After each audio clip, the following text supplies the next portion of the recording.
don't know. It's where I've been and who I am, all the ways I've grown. Blood in the sweat, tears and regret made me hard as stone. On my own, on my own. Put the work in, yeah, I earned it. It's my destiny. Yeah, I'm on top, can't be stopped. Shooting my shot. Oh, oh, oh. Yeah, I'm the one. I'm a legend. Get what I want. Oh, oh, oh. Yeah, I'm on top, can't be stopped. Shooting my shot. Oh, oh, oh. Yeah, I'm the one. I'm a legend. Get what I want. Oh, oh, oh. Do a double take, see me on fire, see that I can't break. Knew I'd be great, knew I would rise through all of the pain. All of the lows are within now, keeper of all faith. Never change. Put the work in, yeah, I earned it. It's my destiny. Yeah, I'm on top, can't be stopped. Shooting my shot. Oh, oh, oh. Yeah, I'm the one. I'm a legend. Get what I want. Oh, oh, oh. Yeah, I'm on top, can't be stopped. Shooting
Hello, everybody, and welcome to week number 1 of the DMV Tour League circuit. I'm not necessarily sure what we're going to be calling after we say the official title, Halfling, but regardless, happy to be here, happy to be casting some League of Legends. I know everybody is a little bit shell-shocked from the MSI series last night, so we're here to offer in like a bit of like a post-game, a post-series drink before the inevitable next series tonight. But how are you doing, Halfling? I don't think I've ever casted with you before, so it's amazing to have you on here, and yeah, how you been? Been good. It's been hot. So Yes. hopefully this series is the drink that we need to kind of calm down before we get something super exciting. The full government name, everybody. DC, Maryland, Virginia Tour. Oh my lord.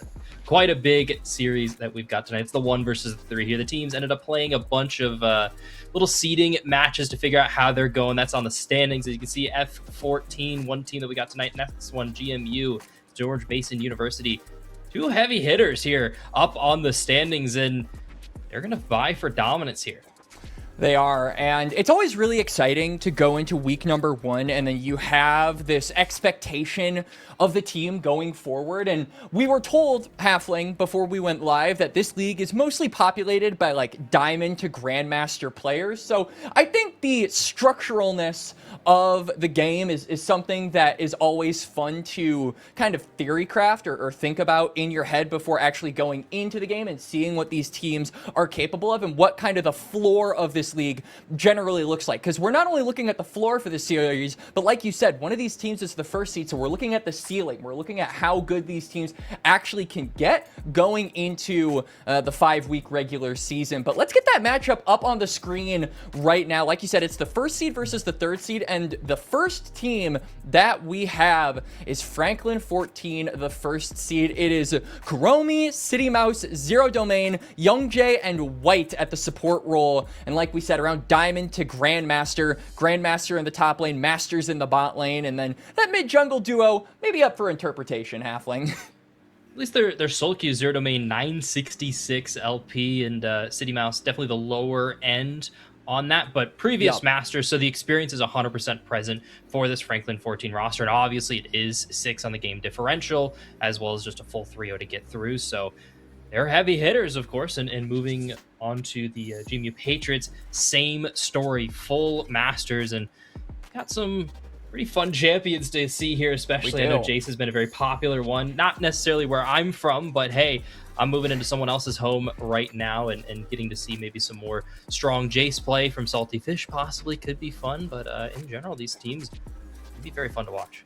Well, you know what they say about North American Jace, right, Halfling? I mean, it's never a good thing. What comes after the sentence of that has North American Jace in it usually tends to be more on the negative side. So we'll have to see if Salty Fish plays into that stereotype, or if he tries to break the mold a little bit here, just as GMU Patriots are going to maybe try and break the standings a bit. Like you said, it's the 3rd seed challenging the 1st seed, and anytime you have matchups against the best team in your league, the expectations, I think, are way higher on that team that is at the top of the standings, right? And then we look at GMU Patriots. What can they do right? What are the plus sides of this team? What are the things that they are really good at, and how can they take that forward to the next level to try and maybe exploit some of the weaknesses we could see from Franklin 14? But I want to get back to that jungle pool a little bit, Halfling. We've got a Bel'Veth on one side of the screen, or on one side of the matchup, and then a Yi on the other one. So I'm expecting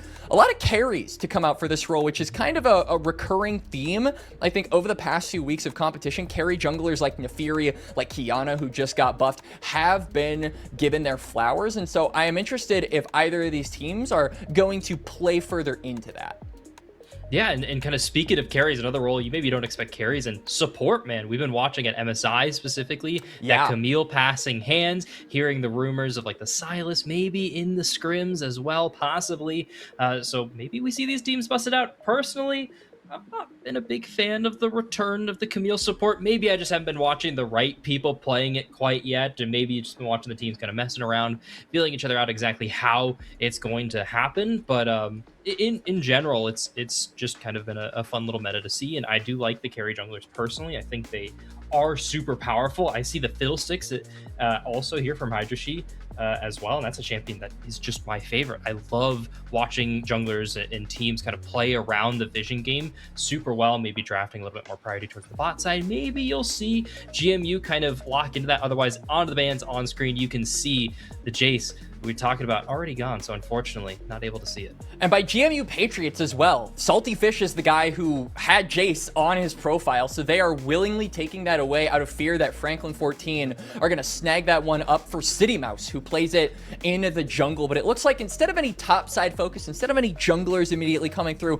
we do have the Lucian. Usually the anticipation is that Melio will be the pairing up with that, so I'm wondering if GMU Patriots want to try and deny that. Maybe they have another Melio pairing to go along with it. I know Ashe is another maybe popular one, or do they want to try and pivot and get a duo of their own?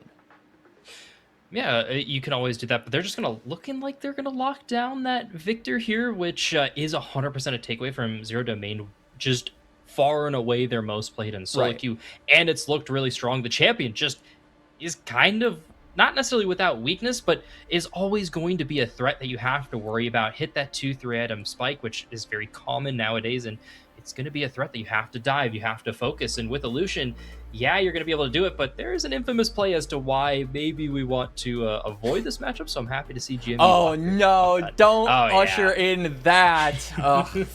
Flashbacks to Double Lift versus Crown, of course. Can never forget it. But I think with the Victor lock-in, it's pretty smart, not only because it plays into GMU, like you said, that champion pool from Zero Domain, by far his most played character, but also gives you potentially some range to play around. One of the biggest conceits about Lucian Melio out of the laning phase is how short range they actually are. They have to get really involved in the team fight to actually dish out the damage that is so infamous with the champion. And so I think being able to have that poke with the Victor is something very advantageous for GMU, on top of the comfortability of Zero Domain's pool. And then the Braum to go with it as well, denying some of that upfront burst from the Silas that's also locked in with the Lucian Melio.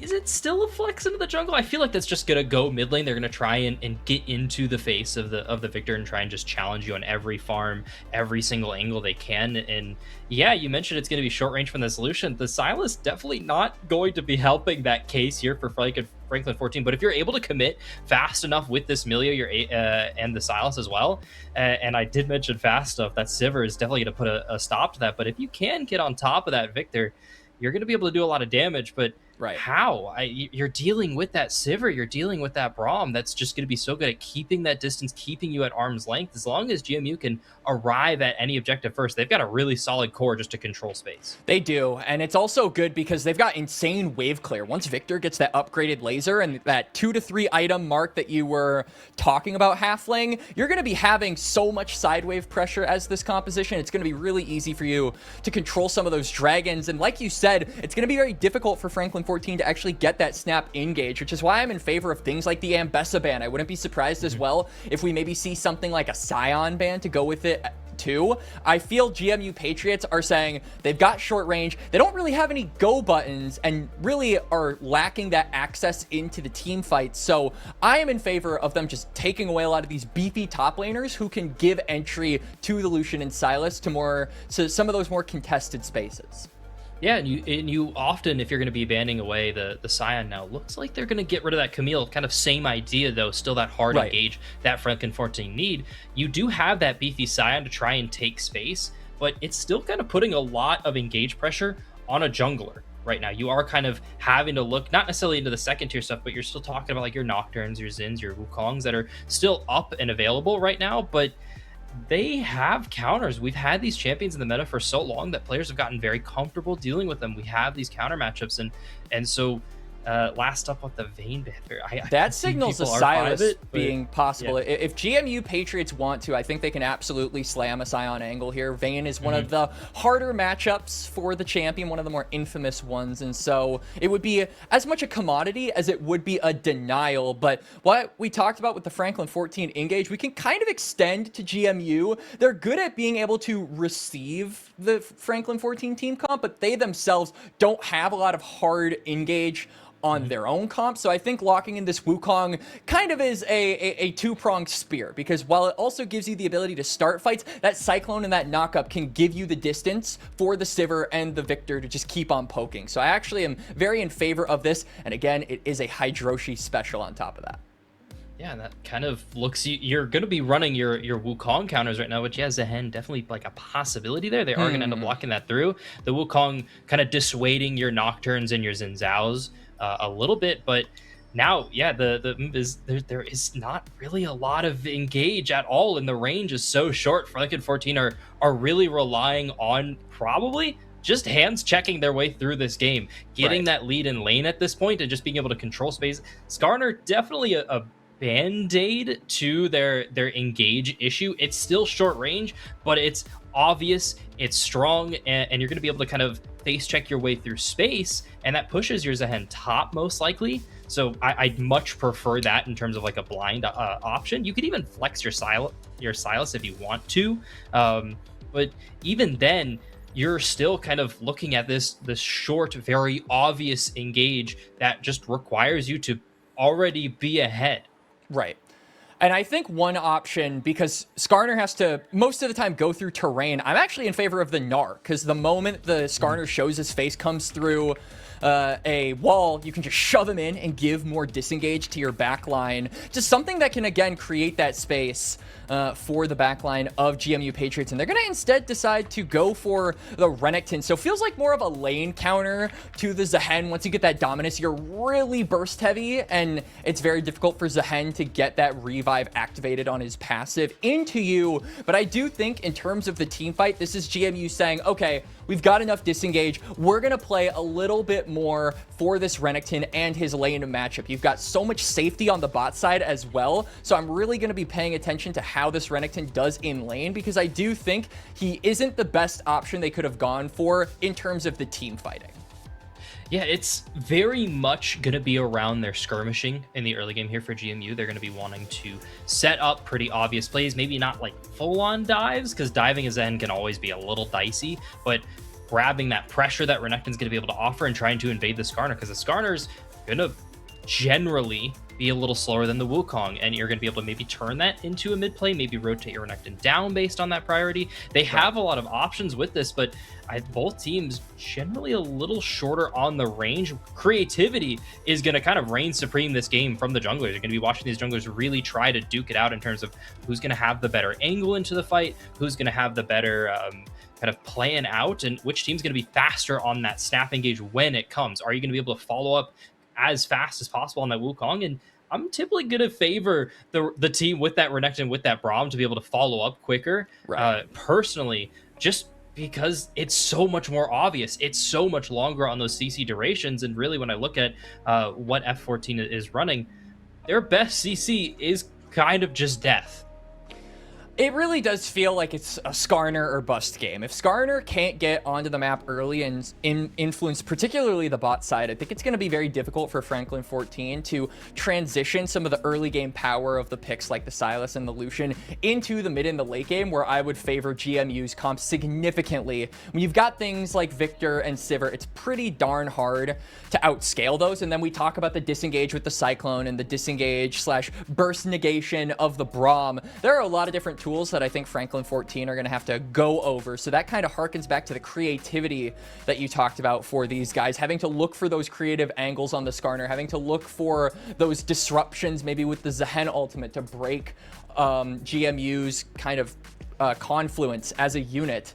Those are the things I'm really looking out for. But in the early game, I do think if we can see some action toward the bot side, GMU Patriots have disengaged with their bot lane, and the Braum and Sivir, like you highlighted in the draft halfling, are very safe, but we won't be seeing a lot of counter ganking come through from the Wukong. Really just wants to get that Cyclone. So there is a brief window of opportunity where Franklin 14 can really pull the trigger, and they've got to go in guns blazing.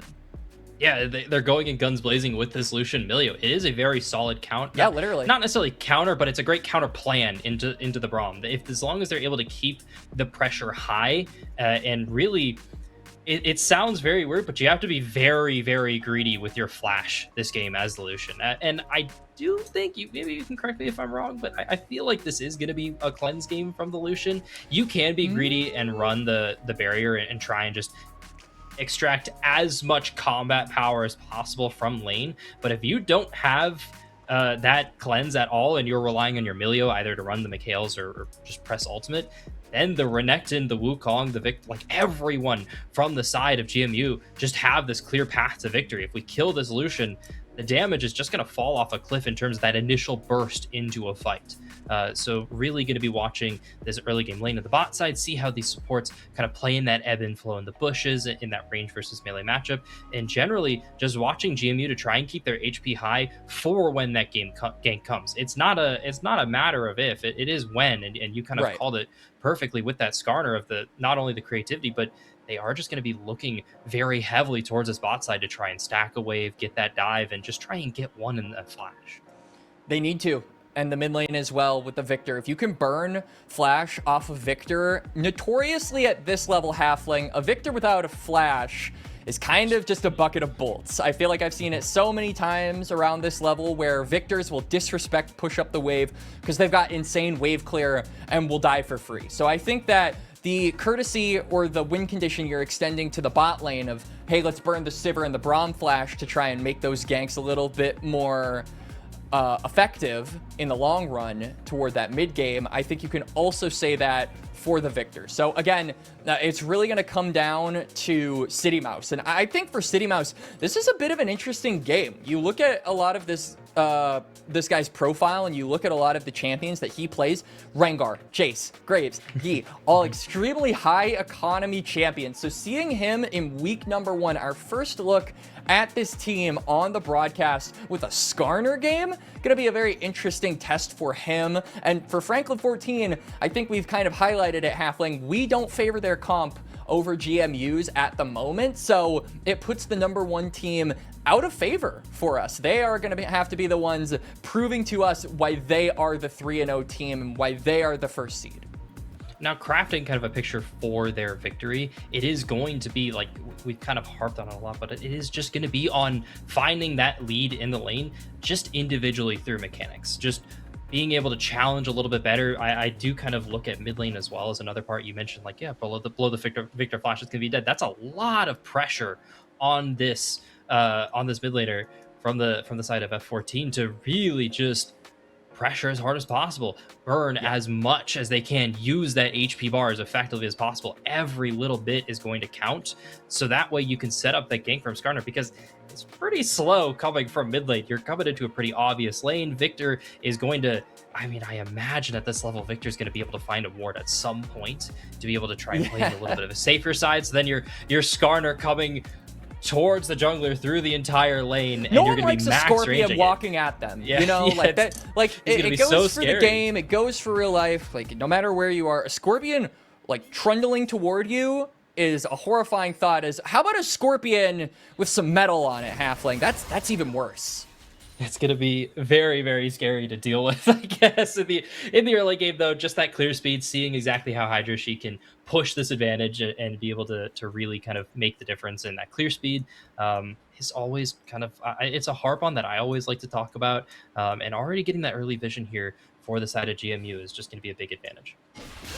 It is, and so both junglers starting on the top side here, so we'll end up on the bot crab as well. We talk about the long range of the Sivir and the Braum, but I think once level 2 comes through from Youngjae and White, they should have the ability to bully the Sivir and Braum far enough away from the lane to where they can get priority, and that will not only give angles over to the Skarner, but like we talked about, maybe deny the Wukong that level 6 just a little bit. When he gets that Cyclone, he really starts to come online, like we highlighted in the draft. So maybe killing 2 birds with 1 stone if they can get prio here in the bot lane this early on.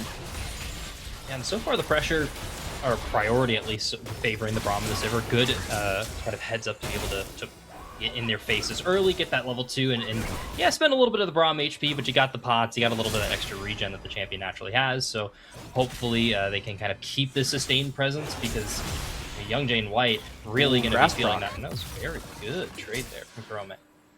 Renekton is closing in on level 3. Have to keep our attention on that rage meter. If he can get the empowered W, it'll be really difficult for Karome to actually trade back. And we highlighted this Renekton being something that we wanted to pay attention to in the laning phase, because we felt it wasn't the best champion as pertains to wanting to 5v5. So it's going to be about those first 14 minutes for the top side here by GMU Patriots.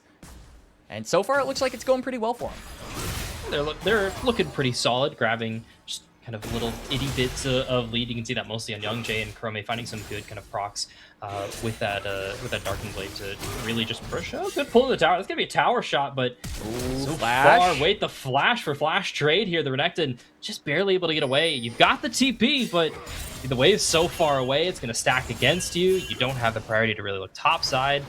That's kind of an unfortunate situation. If nothing else, it gives Karome a very easy opportunity to take a reset for himself. He'll push in this wave and then probably won't have to expend the TP himself. So favorable lane state for the Zehen, regardless of Sums burned and teleports being used by Salty Fish, as we did in fact see prio gained by Franklin14 on that bot side. So Crab was secured by the Skarner, and then Hydroshi had to reset for the topside Crab. So he will be back on the map sooner, but I don't think, just looking at the side lanes here, the solo lanes rather, he will actually be able to impact the map very much. And again, doesn't really want to, just wants to farm and get that Cyclone and then look for the team fights.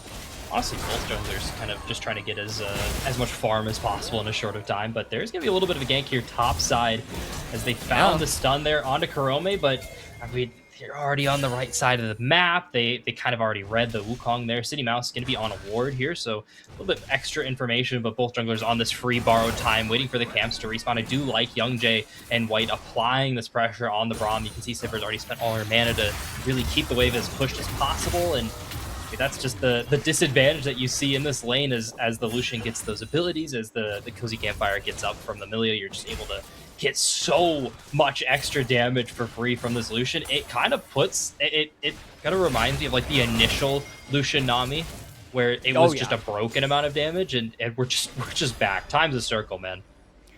It is, and you know what else is a circle? It's the little Fuemigos from White on this, or they're more like spheres. They're 3-dimensional.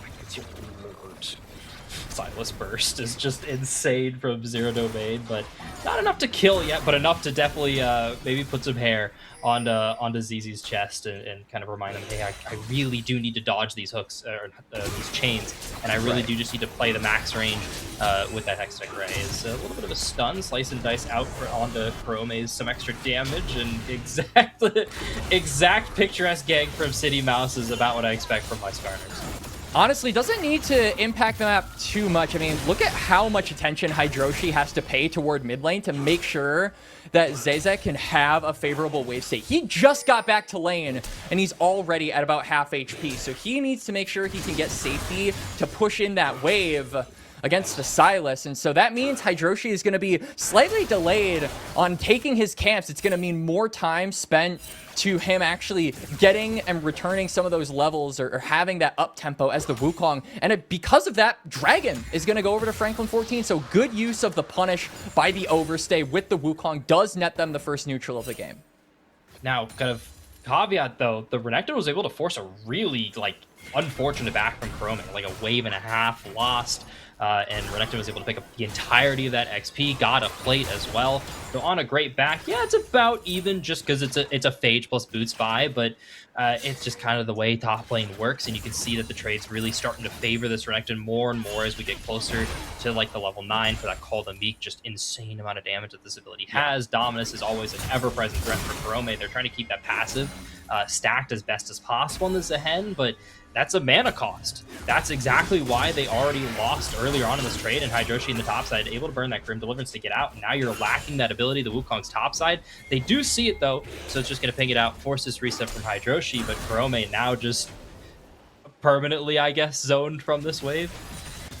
Is gonna recall, but did get that level 6 and immediately, like we said, looked onto some kind of a play in top, no matter how unfavorable I would say it was. Karome just using that ultimate to get away pretty scot-free, is still able to stay in the lane at full HP as well. But another thing that we didn't really talk about is hold on. Zero Domain is taking a chunk out of Zeze. This just keeps on happening to the Victor.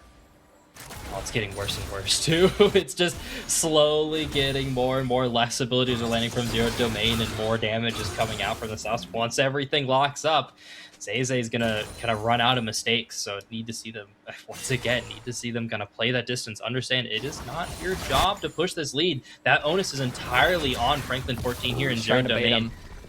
Able to spot out Hydroshi, but they more than enough to get that information. They got the starter moving to Raptor Camp. I don't know how I feel about this with Zero Domain's HP. Ooh, Young Jay. That man was firing at the ghosts. All right, he's trying to join the Ghostbusters right there as a fight on Raptors. That good flash. Holy, the sting is felt. Indeed, Zero Domain happy to pick that one up. So close, though. That's the Arcane Storm picking up that kill. 1 for 1 on the play. Ooh, now Renekton already showing back up. Didn't even burn the TP, just walked down on their own. City Mouse able to get over the wall. Flash followed and brought with City Mouse, bringing the Renekton along with the ride, and happy to pick up that kill. It's 2 for GMU. Salty Fish commits the flash, but that is more than worth it. He's going to miss maybe a wave to that Zehen up on the top side, but just pushing the needle a little bit forward on this early game. Renekton able to apply pressure and get stuff done to make that snowball ever present on this champion. Now we see off the redeploy, Hydroshi is on the top side. I am wondering, with this reset coming through from the Zehen, if this maybe gives the green light over to GMU Patriots to go for these grubs. We talk about the range, and I think that sieging, the power of sieging here for GMU, just because of that range, is going to be so much greater. Not only that, but it also denies a little bit of snowballing from this Lucian, who I think is continuing to have dominance over here in the bot lane. Ever since that first reset with the Sheen, he has really been trying his best to put the hands on this Sivir Braum duo. Rome, you just burned your dash in front of the jungler. Cyclone's gonna get burned, able to get away with the Grim Deliverance, but ult for ult. Renekton's still holding on to that dominance. Hey, there's the play. It's the China treatment. Welcome back, everybody. Zero Domain, happy to get that one on a 4-man dive. Not really much he could do. You could see that, unfortunately, Giga Scale was looking to maybe go bot lane, but then just very quickly realized, oh no, my AD carry's dead. All right, it's just, it's not gonna work. So good cross-map awareness there from Franklin 14. They saw Hydroshi on the top side as this Wukong anticipate that he's gonna go for the grubs, and so they look for a play on the bot side. They make it difficult for the Sivir to lane. And they're not going to do anything additionally, as we do see the resets come through from the Lucian, but he's going to get the Essence Reaver. So first item for this very snowbally ADC. Has a CS lead and has that 1 assist. I do want to see a little bit more gold funneled into him at the current moment. Yeah, they're going to be pushing this gold. The big thing, though, Sivir picking up those tier 2s, the Zerker Grease finished up. That's just going to be the difference in these items, but kudos to the Sivir for keeping that farm up for as long as possible. Yep. Now they're returning this dive top side, though. They saw the Skarner. You're so dead, Karome.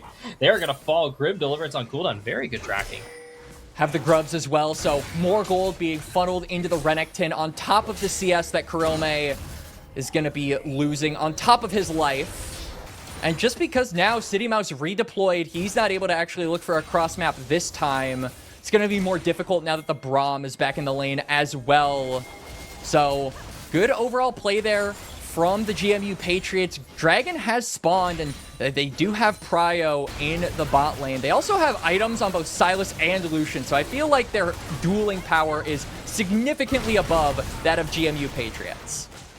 The Braum has kind of been spotting, well, not kind of, has been spotting out a lot of these plays a little late. Now, I imagine the comms are looking like, yeah, they're on Dragon. Let's just give this. We made her play topside. I got the grubs. Everything's perfectly fine here, and the game is a pretty even state. Zayze is just going to absolutely be chunked. Arcane Storm for Hydroshi flash forward.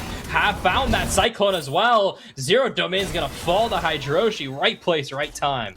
Absolutely. He was crossing over to go for his Raptors and just continue full clearing to get closer to that Triforce, but he'll take the lump sum of gold. That is a kill, and maybe it denies him the ability to interact with this top lane 1v1 as hang on, City Mouse is here.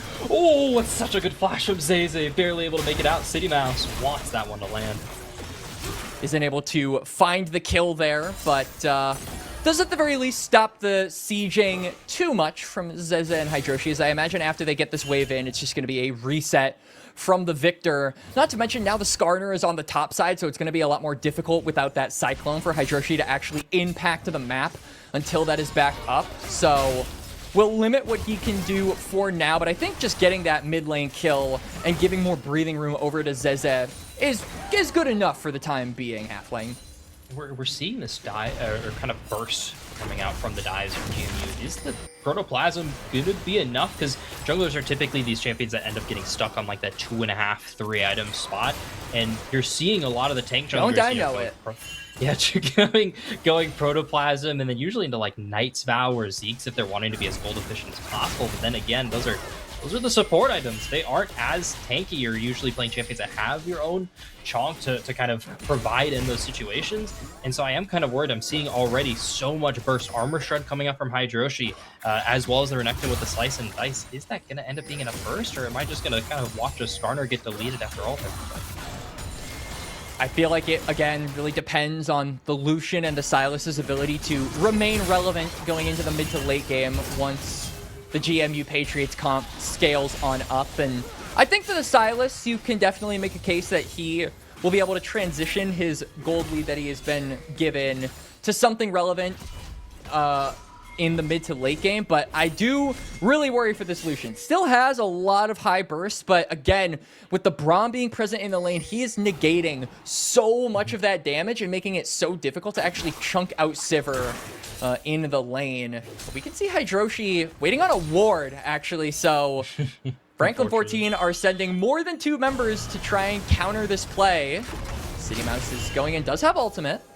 Couldn't quite close the distance, and Zero Domain kind of making the call, hey, we're kind of done with this play. And I also am worried about bot lane too, because that timer for Young Jay to be able to find even the Sivir and interact with the Sivir is starting to run out. Essence Reaver already finished up, so no real reason for the Sivir to have to reset for mana issues anymore. Yep. And the wave clear really starting to get high. There's that gank coming onto Zayze. Doesn't have the flash, and you'll never guess it. A Victor falling. Arcane Storm Bird able to find the stun. They go 1-for-1 with that Arcane Storm. One more tick, able to pick it up. It's a flash to get the kill. Now going topside, Karome forces the dominance from the Renekton. Good grass prot to find a lot of damage. Now City Mouse here, not able to quite find that impale again. Hydroshi finds something. It's a 1-for-1 on the map. He's going to be looking for the turret, though, but this Skarner does a lot of damage. You might give your life for this. He's going to be okay. Does get the mid lane turret, and really important, actually, because, yeah, right here we can see bot turret falls. Young Jay is going in, but I don't think he's going to be able to find anyone. Sums are all available for the bot lane duo of GMU, and they're just chilling. Got that passive. Chrome wants to find the fight now. No Dominus either. Timeout. Oh, the pullback is found. No Dominus as well. So Chrome just trying to keep these autos. Renekton doesn't want this to happen. Now gonna get that res. Now under tower, mind you, but look at the HP from Renekton. They understand. I can't do it. It's so sad to see that, but hey, well played from Chrome. You could see actively the Renekton. You could see Salty Fish was initially like, I'm gonna fight him off the revive, and then he just kept seeing the health bar going up and up and up, and he was like, all right, never mind, maybe I don't want to fight this, but he's gonna stay in the lane. So Karome maybe looks for a dive under the tower. Oh. Found the stun. It's giving a second shot. Chrome able to flash away, missed the pull, but the HP still rising. Renekton waiting on the cooldown. Young Jay's coming up. An extra. Young Jay's up as well. This is a very dead crocodile, and delivered not quite over to Young Jay. Doesn't get anything off of that. Rip Herald finished up though for F14. All right, so we see Franklin 14 roaming up toward the top side. They're gonna look for this tier 1 outer just funnel more gold into the Lucian. So he might not have gotten the kill, Halfling, but he will get a consolation prize. You know, you don't get a pound of flesh, but you get like a ton of bricks or something like that. So on the other side, we can see GMU looking for that dragon. This would be sole point for Franklin 14, but they're saying we don't really care about the late game win condition. We have to keep the snowballing up, and I absolutely agree with their game plan. Keep funneling gold into this Lucian.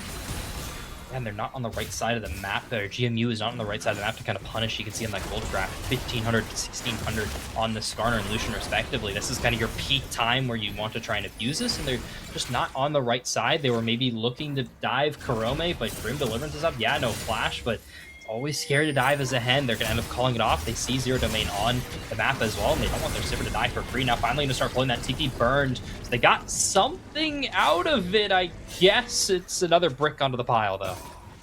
And we see the health bars of Hydroshi and Zeze not the greatest, so I feel like it's a missed opportunity for them because they got chunked out. You can see how much vision there is laid down by GMU Patriots around the spot side because they were able to receive that dragon. They could maybe look for a trap, but because those health bars are not the fullest, Halfling, they're going to be relegated to clearing their camps, and it feels like some of that vision is going to be going to waste, and could really use some of that right now.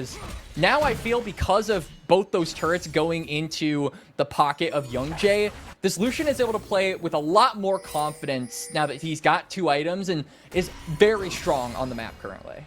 I mean, there's a little bit of concern for GMU and a lot not going in their favor, but this is that time for Franklin 14 to really press their advantage. They are at the peak of their power. You're starting to see second items finished up. Collector finished up for the Youngjae here on the Lucian. City Mouse getting pretty close. Glacial Fissure not able to close the distance from the Braum. I like the look. Good timing as well with these objectives. So kind of a little bit of a free space to find a play. Just goes to show what we said in the draft kind of coming true here, where they're not a comp that wants to engage. They're a comp that wants to get engaged onto, and that they are. I doubted it, but I shouldn't have. I'm so sorry, Zero Domain. Youngjae is able to pick up the kill. Nothing else, but they're collapsing around this mid tower. They are. Good pick off on to Gigascale. So pick going on to the Braum, and Franklin 14 really have no reason to leave this area because they got both kills. As now Karome is being aggressed onto, but his teammates are right around the corner. He's going to ult toward them. No teammates necessary to bail him out for now. But GMU going to be finding it very difficult to reclaim control of this top side. Luckily, though, top side isn't where the most important objective is, Halfling. I'm wondering when Franklin 14 are going to start moving toward that bot side. Dragon is up in about 2.5 minutes, so it's not immediately something they have to do right now, but in the next minute or so, we should start seeing some of that transition toward the bot river to lay down some vision and threaten that soul point. Yeah, they've got a lot of time here. Both teams have a lot of time, but this reset, GMU get a little bit of a sigh of relief, a little extra farm, maybe some time just to clear out some of the wards laid around in this river. They've got some good control too from the Braum, so some things, kind of the pieces of a good dragon play coming on up, maybe they can contest this. You definitely have the ability to give it up. You put in the work, you got that you were able to stop that dragon stacking just for a second, so maybe you try and send for a top play just to get rid of this tower, or maybe like a free dive onto the Zehen. But even then, a dive onto the Zehen, dangerous game. You're game. gonna be losing. Yeah, you're gonna be losing something to make that work.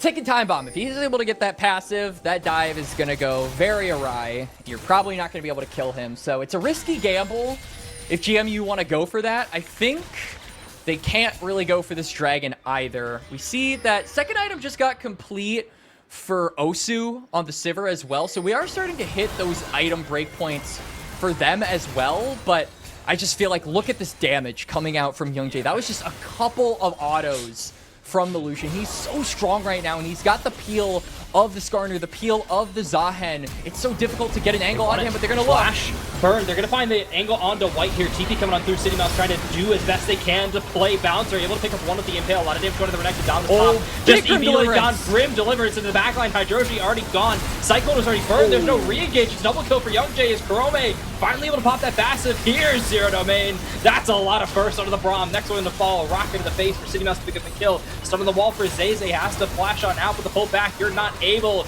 to get away from Franklin 14 as they continue the pressure. Young Jay on a rampage. Eyes are set on the Baron. And that was just exactly what Franklin 14 wanted. Their Lucian at his strongest point in the game, and GMU feeling the heat turned up too high. They try to force a play, but they cannot touch Young Jay at all. The Lucian is unbesmirched. Karome takes all the damage, but he's able to get the revive, and now it's Baron for Franklin 14.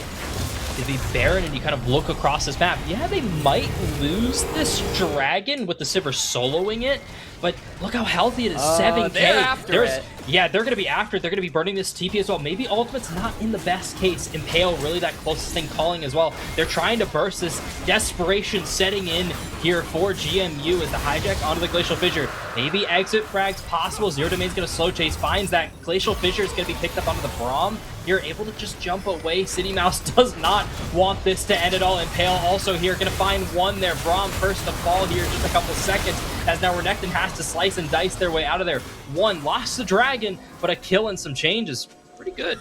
Glacial Fissure stolen from Zero Domain, just barely clips onto Gigascale, and they're able to use that, get at least one kill for losing the Dragon Soul point, but they got the Baron, Halfling, and I feel like they are more than happy about that trade. They're going to siege onto the bot tier 2. You can see Karome as well is in mid, so a nice 4-1 split to come through here. Hydroshi cannot threaten him whatsoever. Has the Cyclone. I think he'll have to use it defensively. Just able to clone their way out of there. They're putting a lot of damage with the clone, I guess, because that's in range. Might as well. The cannon minion already putting in work. They're splitting into this this kind of 2-3 configuration. They don't really care about the Renekton top side. That's just pennies that they're earning. Here, more bricks to the pile, I guess, is the best way to put it. But all tier 2s now down here for the side of GMU. You've got a turtle. You got the wave clear, but now you're looking at these fights. The dive is 100% a threat. The short range really not a concern at all here from F14. They don't need to really worry about it because now they have this priority. They have these towers down. They have the damage from being this far ahead at this point, about 7,000, 6,500 at this moment. You have to walk in as GMU. You cannot play that disengaged game. The range really isn't a factor anymore. I agree with you, because now it feels like Karome and City Mouse are just able to dive under any turret they want. You've got the Protoplasm for the Skarner. On top of all of the tank stats, you've got the Protoplasm healing, you've got the healing from Melio, literally a heal summoner spell, plus the Cozy Campfires, and then his ultimate on top of that. There really is nowhere that City Mouse can't go now. He's just blinded by the lights, it appears, and so my man is just walking wherever he wants. He's cosplaying as Mundo. He's going where he pleases, but he's actually a Skarner halfway. It's looking just as oppressive and just as scary as that kind of peak Mundo as well. So I love this pressure from F14 continuing to push what they can. They're not too worried about trying to do the fanciest kind of push. They're just throwing bodies, they're throwing numbers at situations. They're forcing GMU to take a bad decision. So yeah, you've got the Sivir clearing bot side. That's going to be great, but look at top. Already down a third. They've got another wave. They got about, I think, roughly about 20-30 seconds left, so it might be the last wave here on this Baron. Never mind, I'm super bad at keeping timers. That's great. So Baron just gonna run out now. So GMU lost all their tier 2s, lost a body as well at that moment. The gold lead grew by about 2,000 in this Baron kind of power play is now, and now you're looking at Dragon 2 minutes. You have a lot to recover here. You did get that second dragon, so hey, another dragon you could give, I guess, for GMU, but I don't know, the pressure's starting to mount. You do have a little bit of time to recuperate, for sure, as the GMU Patriots for the Dragon, but same cannot be said for the Baron, and same cannot be said for Zezez. Beautiful Protoplasm to escape the Impale from the Skarner. Does get him out of danger, despite not having that flash, but once that Baron comes up, Halfling, I feel like that is a threat GMU cannot ignore, so they might be forced into responding to that, but there is still around 2 minutes until that happens, so I think the wave clear from the Sivir, the Victor, and I guess the Renekton, we can group him up with them as well, is going to be enough to, at the very least, keep their base from being broken into. Doing his part on the wave clear, just keeping, you know, assigned to the easiest to push in safer lane. I would say as of right now, 1 minute passes, and that's not going to be a very safe space to be. But GMU don't really have the option to leave past their tier 2s, I'd say, well, the corpse of their tier 2s right now without just throwing bodies at that wave. And even then, you know, they're 100% looking like they're going to set up to just give this dragon. I really do hope they do, and just try and kind of collect what they can. You know, seeing pings on the mid and the top tower, they're wanting to set up a little bit of a push and really focus on that. But I don't know if even they're going to be able to get that far. Hydroshi is very alone. I'm really interested on what they're actually planning. We just saw 3 members hovering toward that bot side. Hydroshi is by himself in top lane against the Zahen, who's 2 levels up on him. Make this play mid here, so more space lost for the side of GMU to just try and play a little bit of a game. Flash over the wall. No. Tragic. Oh, man. Indeed. A tragedy of truly monumental proportion. How could that happen to Braum? I don't know. That's an Of all ending, the people for that to happen to, why do you gotta hit the nicest guy in the game with that, huh? That's just, life is cruel sometimes, as it's gonna continue to be so for the GMU Patriots, but they're going in. Hydroshi wants it. They're in the down numbers, but they feel the pressure, and so does Sivir as they're 6 feet under. The rest falling like the dominoes they are. GMU cannot compete with the gold difference built by Fed 14. Young Jay gonna dominate there. Good Zanyas to live for extra time, but it just doesn't matter for the side of GMU. Their base falling. You've got the Braum now, I guess, but it's just Zay and Braum here in a 2v5. HP bar is pretty good. Glacial Fissure here from the Braum, but what can you even do? There's some damage starting to add up from Zay. Starting to try and clear this wave, but the tower already gone. Now you don't need that wave clear at all here for the side of F14. You just need to kill the Nexus. It's a shutdown picked up here for Zay. Starting to smell blood. Flash forward onto Young Jay. Continuing that pressure. White is the only healthy member from the side of F14, and that's just not the right member to make this play. And now they've got to run. All the members of GMU are respawning. Gonna jettison it straight toward the dragon, I would imagine, as whoever gets this, it is soul point. They lose all of their turrets. They have a giant gaping hole in their base in the mid lane, but the win condition of Drake Soul is still there. If they can manage to hold on until these Nexus turrets respawn, maybe they can look for some kind of light at the end of the tunnel here. Renekton and Victor disconnected from the rest of the team, so this is dangerous. The Skarner is here. A 50-50 may ensue. Over the wall, Domain in the area. They don't even burn. They are going to burn the TP Renekton in the area. They want to find the Cyclone getting burned. City Mouse happy to eat that damage. His finger looking good. Is finally able to flash over the wall. Didn't get the dragon. I guess a TP out. Not a terrible situation, all things considered, from F14, but they do want that Skarner flash.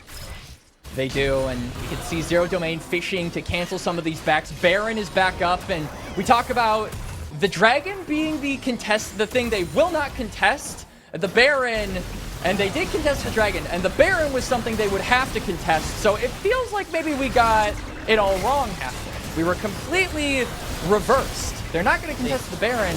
They did contest the dragon, and they got the dragon. So they do have soul point, and those Nexus turrets are starting to respawn. Gives them a little bit of extra safety, but they just have to last against the push that Franklin 14 are now going to put onto them. Oh, I'm very shocked F14 doesn't see that.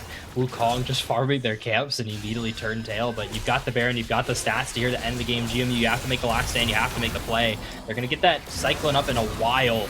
That's something they have to worry about. It's already half HP, has to get back to the base, and that pullback into miss from Kurome, but still damage starting to add up. They're starting to encapsulate around this Nexus. Really, they've got to go. Those Nexus turrets are like 80% of the way from respawning. Soon as well, City Mouse finally pulling the trigger, and Tail lands, and they're just gonna pop GMU. Grim delivered to the backline, doing what they can, but the squishy start falling. Zero Domain did their job here. Now they're falling. GMU Victor ult is exploded inside Zay. The Nexus falls just barely in time for F14 to pick up the game.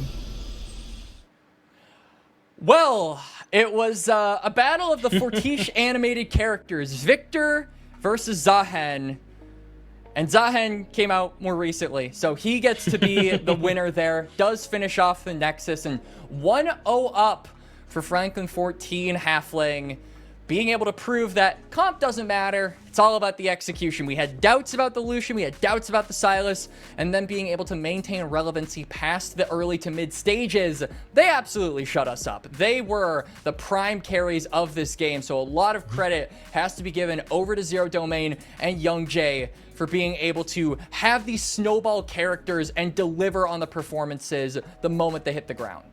Yeah, the transition from F14 into that mid game was perfect. They started dinging into those two items, and they really just turned on the afterburner and on that pressure. Every single play, they were early. Every single time they saw an angle, they were pushing for it as hard as possible. The Skarner creativity ended up winning out in the end as well, so that was very well done from them. And GMU, unfortunately, a little tunnel vision on that dragon, just like us here in the booth, though, honestly. So it's a very easy to make mistake from them, and maybe a little bit too kind of worried about how that last fight was going to go, and kind of waiting as long as possible. I think if they pulled it just a little bit earlier, maybe like a couple seconds faster on that on an engage, and maybe they would have found what they needed. But regardless, very well played from GMU, and congratulations to F14, able to pick up that first game. It just felt like GMU weren't really able to play the style that they wanted. We talk about how good they are at receiving the engages from Franklin 14, but they were the ones forced to engage. They were the ones forced to be proactive. That is not what we want to see from champions like the Braum, like the Sivir. You're not supposed to be the ones going into the fight. You're supposed to be the ones receiving the damage and then dishing it back out. So it really kind of felt like Franklin 14 were ahead of them in that regard, just playing more faithfully to their comp's identity. And another thing that we didn't really highlight, Halfling, was their ability to maintain dragon control. We saw in that top side play where they got the first two dragons and then looked for a cross map that resulted in 2 turrets worth of gold going over to Young Jay. And up to that point, we were worried about the Lucian. I think after that, the game completely flipped, and it really felt like it was in Franklin 14's favor. So a lot of credit to them for the macro game and being able to use the dragons as a way to get some kind of cross map. Yeah, and congratulations to them. Now we've got to toss it to a short little break. Don't go anywhere. Game 2 between these heavy hitters will be coming right at you. We'll see you.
Hello, everybody, and welcome back to week number 1 of the DC, Maryland, Virginia tour. I am Quax. That, yeah, I pointed to the right side, is Halfling. And now, after game number 1, Halfling, a very, I'd want to say dominant from Franklin 14. Didn't see a lot of progression of the game early on, but I do think that this team, like we said before we went to break, played exactly the kind of style we expected from their comp. So being able to follow the script and execute on it nicely, certainly something that I think we wanted to see from the team that is the first seed. And we talked about it. What are our expectations for the ceiling of the DMV tour? Because this is the team that is expected to be at the highest level, given that they are at the top of the table. I 100% expect this team, F14, to be one of those squads that is just going to play this kind of game where they're going to hand check you constantly. They're going to kind of just throw not like a heavy punch, but they're going to throw a pretty meaty punch at you. And if you are going to balk at it, you're going to flinch, you're going to make a mistake. They're going to keep doing that. They're going to keep playing. My expectation, at least, is they're going to keep playing these early game kind of pressure focused drafts and just end the game as fast as possible. Maybe they've got better, in their minds, better things to do than play League of Legends like this. They don't want to scale for 5 items. They just want this game to be over. They want to go to the next. They want to keep trying stuff. And hey, that's fun to see. That's super exciting to see. You know, it's an East Coast centric tournament, right? So it's around 9:30 over there. If they win this game before like 11 their time, maybe some restaurants are open, maybe some grub is available. So you never really know.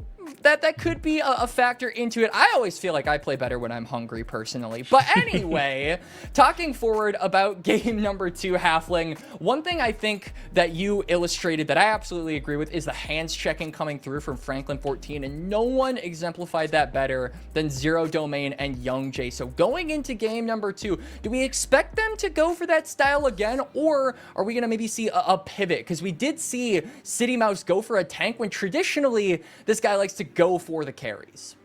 I really do expect them just to kind of keep pushing forward. Teams like this always like to kind of keep up the pressure and presence as much as possible. They generally do feel like they are just 100% better than the team that's on the other side of them, and they want to be proven wrong before they kind of dig deeper into that bag of tricks and reveal more. Young Jay, 76% win rate on that Lucian on their own, and the draft should be live, so we can actually get the answer to our question. Possibly that would be maybe I'm wrong. Maybe they are just, hey, we're just gonna kind of sit back and they're just gonna be one Jinx or some crazy thing like that and sit back and give us just the log escape possible. They're not even on the blue side though. Bands not going to change too much. And I mean, I don't anticipate anything too. It's the way Fearless works. But there is quite a few like still priority champions on the board. But Yup.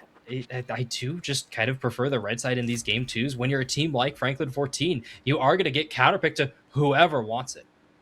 The top lane matchup is traditionally where we see counterpick go, and I don't think that lane was particularly exciting in game number 1, as we are going to see the Ezreal, I believe, as the last ban to come through here from Franklin 14. Looking across the bans, though, we do see a lot of preference being lended over, particularly from Franklin 14 banning away that Belveth, and then also we've got things like the Ezreal. Not your most one-trickable ADC, but it appears we are... Hey, nope, there we're it back. goes. We're back.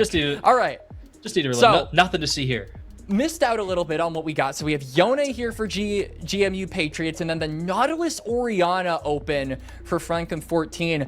Nocturne is still open, Halfling. So I'm wondering if GMU are going to, try and steal that away. Yone Nocturne isn't the most popular pairing. Does give you a lot of AD and a lot of dueling pressure, as these are both lethal tempo users traditionally. But I do think it is picked and locked in more so to just deny a ball boy from Orianna. But looking across the bands, there are still plenty of those left.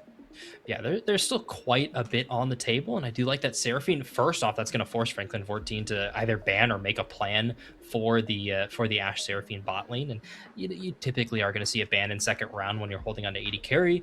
Braum off the table due to Fearless as well, so hey, right, one of the best counters for Seraphine's off the table. Now you just have to challenge it in lane. Nasus soft lock. I was going to mention there's not a lot of counters here for the Nocturne. That's definitely one of them, though. I do like seeing that a lot. It's super great to farm. It still has that early presence. You can kind of scrap around that 2-item mark, but you don't have the liberty of really looking for anything other than, hey, man, I can slow them by 50%, and that's kind of all I've got in the early game. Well, him in the jungle, too, is very safe with that passive. Does have a little bit less clear speed. Isn't the fastest jungler ever, but like you said, can really scale up and doesn't have to worry about the lane opponent. And with the Nocturne as well, Nocturne does have dueling power, but usually wants to get level 6 and activate that or rather unlock that paranoia before he gets onto the map. So it does give a little bit of a breathing period to the Nasus to get those stacks up, get strong, and have that dueling power that you mentioned, Halfling. Now going on to the bans, I'm actually surprised we haven't seen a Mel ban come through here from the GMU Patriots, because Nautilus Mel is a pretty popular bot lane duo, would give you a lot of magic damage, but I don't see any tanks on the side of the GMU Patriots either. So I feel like if they want to say, hey, they've got a Seraphine, we don't have a marksman yet, let's just go for the Mel. That has been very popular so far at MSI. I'm looking at Pays, who destroyed both KC and Team Liquid with this champion. It is not balanced, and I think Franklin 14 have such a good angle to just lock it in here. Yeah, and that would be a solid takeaway as well, because GMU Patriots are looking at their options in the bot lane. I'm looking at Osu's kind of champ pool as well, and they don't really have anything premier in terms of like their most played at the AP slot. They're going to go with the Inara Nautilus, so kind of just back to that hand checking, stay aggressive style that they seem super fond of as well. And maybe not Nautilus is maybe not the greatest ball delivery tool, but you're not going to get that from me to carry, so it's not like this pick was going to show anything else there. But now GMU Patriots, they're dealing with the kill lane. They're dealing with something that's going to push them off, and you're looking at your AP options. It is kind of just being stuck with the Mel, and there's a very, we'll definitely see the fun interaction that Hook champions have with Mel in this game. And so it's kind of just like your hand has been forced here from GMU, and you're really just locked into, we've got to scale again, and we're just going to be super reliant on our mid jungle to really push this game forward. So Mel locked in for the team that we predicted, or rather we didn't predict would go for it. Instead, we'll be Yeah, will be the GMU Patriots going for that one. Do lack a frontliner, so I do think that is something we have to keep in mind, especially because this is a very engage heavy comp coming through from the GMU Patriots. They want to be the ones going in, and I think that, like we talked about last game, Franklin 14 have things like the Nasus, they've got things like the Orianna to be able to fight back and disengage with things such as the Shockwave. Nasus is the king at being engaged onto, so I feel like GMU Patriots are just kind of playing more into his hands, but that Jax may be providing a little bit of side lane, and then the Nocturne as well could back up that threat on top of it. So you're not relegated strictly to going for team fights, but Franklin 14 maybe going to try and go for a tank themselves. Yeah, Scion was the one that came to mind, and I really like that. Very difficult for the Jax to get any pressure in the laning phase, and then on top of that, very difficult to engage onto a Scion too, right? He's gonna pop Soul Furnace, he's gonna pop Ultimate, he's gonna CC you for a million years. So I think this is another game where Franklin 14 have a very clear win condition, and like we saw from game number 1, as is expected from the first seed, they're very good at playing toward it, and I think it is the complete opposite side of the spectrum this time around Halfling, where in game 1, we wanted to see them go aggressive and fight for every little inch they had in the early game. This time, they don't have to do that. They can sit back and scale and have GMU Patriots engage onto them, so it would not only show that they're capable of following the script of their champions and of their comp, but also that they can be dynamic in how their comps actually like to play and what styles they can go for. And on top of that too, even on top of that scaling option, Franklin 14 have a fairly competent killing in the Inara Nautilus as well. So they have a lane that they can kind of get the what's the best way, the instinct out, I guess, or the feeling that they want to just constantly engage forward and not really think too hard, I'd say, about the macro game. As long as we kill you 4 times, I don't have to worry about when I'm at the dragon. You died 4 times, you're 0-4. So it's perfectly fine to have that. But yes, they've got really good scaling, and now you look across the board for GMU, and oh man, they've also flip-flopped. So both these teams have really kind of showing both sides of each other, but I do really like when you have this many engage tools. All 5 members of the side of GMU have some sort of primary engage. Yeah, the tank isn't there, and you're going to be engaging to a Scion, so another champion, 2 on the side of F14 that want to get engaged on is going to be very scary to look at when I'm the Nocturne Yone comp. But as long as I can deal with this Orianna and this Yanara, I'll be fine that the Nasus is probably clobbered by Seraphine and Mel on the engage. We'll be able to manage him once the Fury of the Sands is done. So really, it's these teams kind of trying to show each other that they know the other's game better. And right, oh man, that puts a lot of pressure. That's on always players. very fun to look at. You know, it's as much of like a gloat game as it is League of Legends. Like, hey, you played the aggressive style in game number 1 and you won with it, but now you got to play our style that we played in game number 1, and we weren't able to get the dub on it. So it's kind of like when you see, if we're thinking a little bit more granularly for this comparison, Halfling, when you see a lane like the Jax versus the Gnar played from both of the players just on opposite sides, harder to come by in Fearless, but just one guy going for the Gnar against the Jax and then going for the Jax against the Gnar maybe in like the next series against another top laner. So again, just shows the dynamicness, if that's a word, of these teams and their willingness to go for various different styles to achieve a W. And for Franklin 14, it's only one more game that they got to win. I think this is a team that, just based on the seeding, was favored to be the victors of this series, but if they can do it on 2 very polar opposite styles, I think a lot of people, us included, Halfling, will be convinced that these guys deserve the first seed, that there is a reason they're undefeated and they could potentially remain that way. Yeah, they a big thing that I am looking at though is Osu's champ pool, because they are forced onto this Mel. Only 2 games in solo queue. Obviously, they're going to have more in scrims. They are going to be maybe not the expert, but practice in this character. So a lot of pressure also riding on them to ride out this bot lane. But you are going to be the person whose job is to hold that ultimate for either dealing with the Nasus or dealing with the Scion. That is not necessarily your whole job, and you can burn that Eclipse to kill a squishy. That is just as valuable. But if you rip that too early in a fight and you only find the Orianna and like 20 damage on the Scion, right, that's a lot of work that has to kind of come back, and the Inara is still going to be running around, and the Nautilus is still going to be CCing, probably dead because it's Nautilus, but it's a lot of pressure. Once you hook in, you're not hooking out. You're not worried about after. That's an afterthought. That's someone else's That's a really problem big as a hook. Nautilus. It's hard to like wrench that out. You know how when you go fishing, you like release the fish, right? You try and get the fish hook out. You're never getting that hook out. It's an anchor. All right. That's just how it goes. Once you're in, you're not going out. So I think it'll be a fun little test for both of these teams. But while we are waiting, as it appears, Halfling, that we have a bit of a tech pause coming through. So a few more minutes extra until we start game number 2. I think it is really cool to see that a LAN is actually going to be happening at the end of the regular season. This is one thing that I've had a lot of discussions with other casters about, specifically ones that have come up, you know, around post-COVID when I was starting to be a caster myself. And one of the biggest, I think, tragedies of us being able to cast and go through other leagues is the fact that there really aren't a ton of LANs that you can actually go to nowadays, right? There's like NECC, there's NACE, but it's more localized to whatever college is offset to handle that production.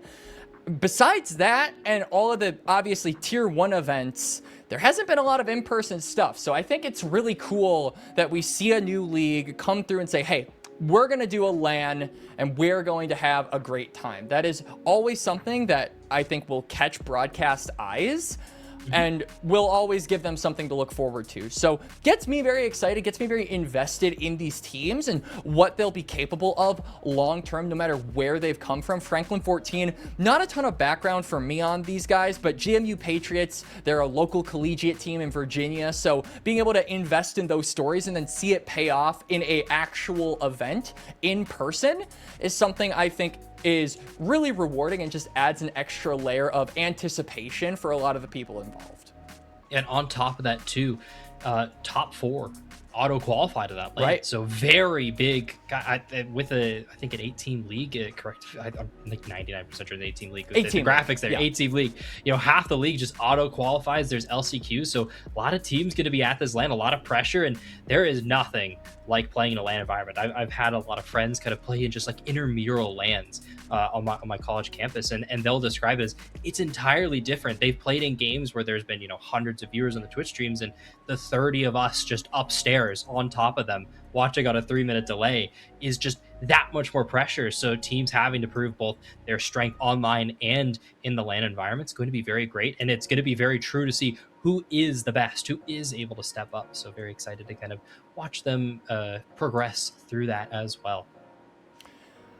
I feel like it's also a nice test for casters. I've never personally done a LAN Halfling, but I feel like talking or casting in front of, you know, when you're doing it in front of like dozens, potentially hundreds of people on a Twitch stream, it's a lot easier because you can't see them. You don't know how many eyes are actually being put on you. But in person, I'm seeing all of those eyes on me. I'm like, oh, it's gonna affect me even if it's like a minute affection. It definitely will get to me a little bit. It definitely would.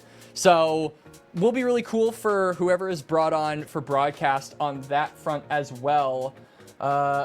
And yeah, I am just looking forward to seeing what happens and building the narratives around these teams from the ground up. To see what we've got going in. And now we are finally into game. Tech pauses be damned. And already Nautilus hooks are flying out on the wall.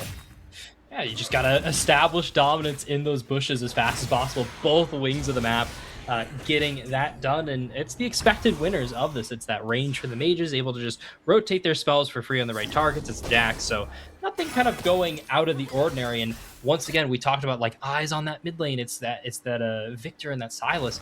They're back at it again in that kind of anime-esque battle as well. So very fun to see that and how it's going to come out now. Unfortunately for Karome in the top side, they are going to have to deal with a little bit of a spattering, and White's taking a lot of extra damage. You know, we made fun of the Nautilus having no exit strategy, but you need to pick the right fight.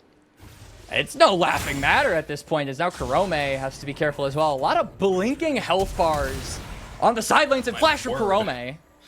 God, they do not care at all. Caution to the wind in this game. Doesn't matter. We're down 0-1, F14 up 1-0. It's just a best of one in their minds. They're just shoving as much as they can into their damage, into their fight. So very nice to see. And you mentioned, like, yeah, Nash is not the fastest farmer. Already being reflected level 2, already for the Jax for Salty Fish. So pushing as much as they can. Karome going to ding it up. And that Soul Furnace is a very scary ability to deal with Decimating Smash as well. Going to be putting a lot of base damage into the Jax, but as long as you can kind of sustain through it with that Doran Shield, you should be safe with a large asterisk. Should be okay. Is holding the wave. Decimating Smash maybe looking for a kill. Oh no, Sulfur is timed out. One more auto needed. He is passive. It's the first blood though. Passive, the zombie form. Able to get that 1-for-1 on the top side. The wave. I guess it favors Karome. Not quite sure, but we're going to see that in a couple seconds as the Dredgeline able to get found. A lot of bursts on the nose. Osu picks up the kill on the White.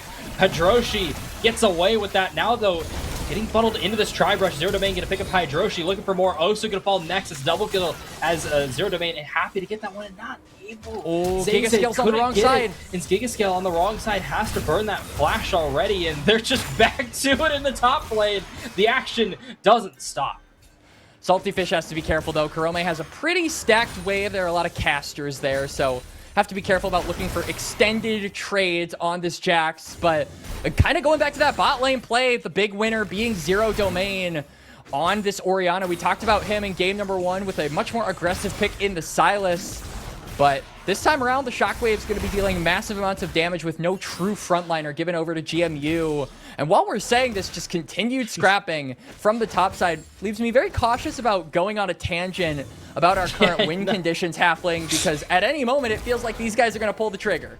Yeah, they want to so bad. Neither of them really cares about the back key at all. Neither of them cares really about farming. They're just going to get it one way or another. Oh, he didn't get the cannon. Hydroshi didn't even get the cannon. Karome wants that one back. Hydroshi going to get that one donated to them, but Zay's going to get really low here from Zero Domain. One more auto needed on a killing spree. Zero Domain putting the work in as Karome finally going to fall. Looking to get that popped off. Zombie form doesn't have the damage it used to, so just going to try and clear this wave as best as possible. We'll be able to clear out the wave, so it'll be pushing into him after he bases. Hydroshi, if he is forced to hold this wave, that is actually a lot of tempo lost from the Nocturne. You can already see it starting to affect him. City Mouse went toward the bot side and stole away Raptors, so Nasus getting a slight camp lead, albeit temporarily, as Nocturne's just going to put himself back toward his top side, pick up that Gromp, pick up that blue. But it really feels like it is just a race to try and get to these breakpoints for the junglers. And so City Mouse, not really given any time to delay. He's just able to steal away camps. Meanwhile, Nocturne has to play a little bit of cleanup duty to try and get his top lane in a favorable state. And have to re-emphasize, this is not the lane we expected to be scrapping early on in the game. No, I was expecting everyone to kind of duke, but it definitely wasn't top. Like, I was like, yeah, they're maybe going to trade. Jack's going to burn that level 1 advantage, maybe level 2 as well, but then Karome is just going to kind of chill out and wave clear. They don't care at all. They're just bashing each other across the face. Now a little bit of callback to mid lane on that situation. It was He's level 6. He's level 6. Does have that onslaught. I don't even know if you want to burn it. That pressure of having that ability is more than enough. Maybe wanting to find that advantage before Grandmaster or the Grandmaster at Arms is able to get leveled up, but it's so close. I don't even think I'm going to be able to mention why Zay got into that situation in the first place. Giga Scales mid, Zero Domain. You got to get a lot of fancy feet. They're going to pop that Shockwave already out of there. White in range as well. Zero Domain just gets away with it again. That Shockwave to cover the distance, didn't have the flash, so had to expend the ultimate, but that is absolutely worth it. Forces GMU away from the bot side river. City Mouse was already on the Dragon too, so it's going to be first objective going over to Franklin 14 as Grandmasters might pop down the top side, but there's no mana for the Jax for a counter strike or a continued engage, so it's just going to be ult. He's probably going to try and force this wave in and reset. Just really feels like the scrapping isn't amounting to much, and I think that is definitely favorable for Kurome, who's less economy reliant on this Scion. Yeah, the Scion's just kind of, I guess, scrapping because it's just happening. He could just be a brick wall, you know? Yeah. The brick wall needs no money, doesn't need no cash, It'll happen eventually.